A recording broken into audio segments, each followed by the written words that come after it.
Saudara yang dikasihi Tuhan, bagaimana perjalanan spiritualmu bersama Tuhan? Mari kita bersama-sama merenungkan sebuah bagian firman Tuhan dari Mazmur 25. Mari kita berdoa. Bapa di sorga, Bapa yang maha tinggi, kami bersyukur Engkau terus menyertai kami sampai pada hari ini. Jiwa kami rindu akan firman-Mu. Kami haus akan air hidup-Mu. Kami datang untuk belajar tentang jalan dan kebenaran-Mu. Kiranya Roh-Mu yang membimbing kami mengenal jalan-Mu ya Tuhan. Dalam nama Kristus kami berdoa. Amin. Tuhan itu baik dan benar, sebab itu Ia menunjukkan jalan bagi orang yang sesat. Mazmur 25 ayat 8. Apakah saudara percaya Tuhan maha baik dan benar? Keadaan hidup kita bisa kadang-kadang baik dan kadang-kadang tidak.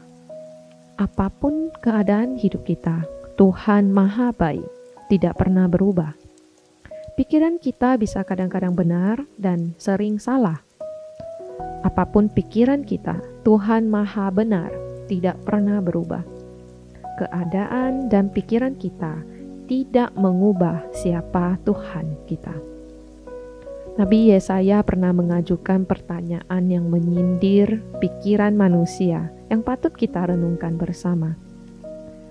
Siapa yang dapat mengatur roh Tuhan atau memberi petunjuk kepadanya sebagai penasihatnya? Kepada siapa Tuhan meminta nasihat untuk mendapat pengertian? Siapa yang mengajar Tuhan untuk menjalankan keadilan? Atau siapa yang mengajarkan dia pengetahuan dan memberi dia petunjuk supaya ia bertindak dengan pengertian? Yesaya 40 ayat 13-14. Pertanyaan-pertanyaan ini menyadarkan kita, roh Tuhan adalah hidup.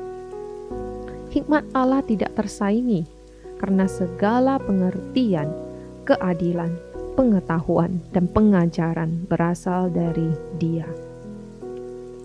Namun bukankah kita tidak jarang mendengar manusia yang ingin mengajar Tuhan dalam tanda kutip tentang bagaimana menjadi Tuhan yang baik? Contoh ketika perang terjadi, banyak orang mengajukan tuduhan kepada Tuhan yang tidak peduli. Ketika menyaksikan penderitaan, banyak juga yang menuduh Tuhan tidak adil. Mengapa pikiran seperti ini muncul?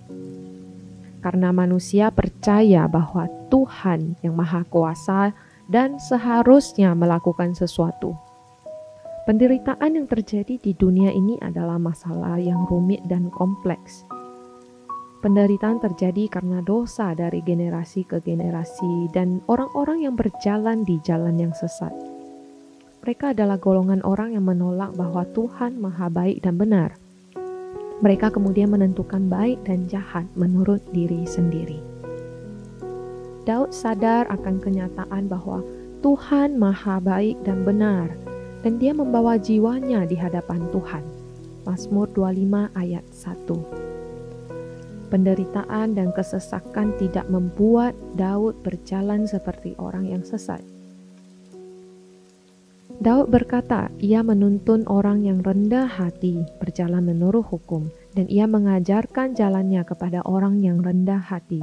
Mazmur 25 ayat 9. Kerendahan hati Daud membuatnya dapat diajar dan dibimbing oleh roh Tuhan ke jalan yang benar. Kerendahan hati seseorang menuntunnya melihat kasih setia Tuhan dan kebenarannya. Tuhan itu maha baik dan benar, sehingga segala jalan Tuhan adalah kasih setia dan kebenaran bagi orang yang berpegang pada perjanjiannya dan peringatan-peringatannya. Mazmur 25 ayat 10. Maukah saudara memilih dan mengikuti jalan Tuhan? Kiranya Tuhan menolong kita.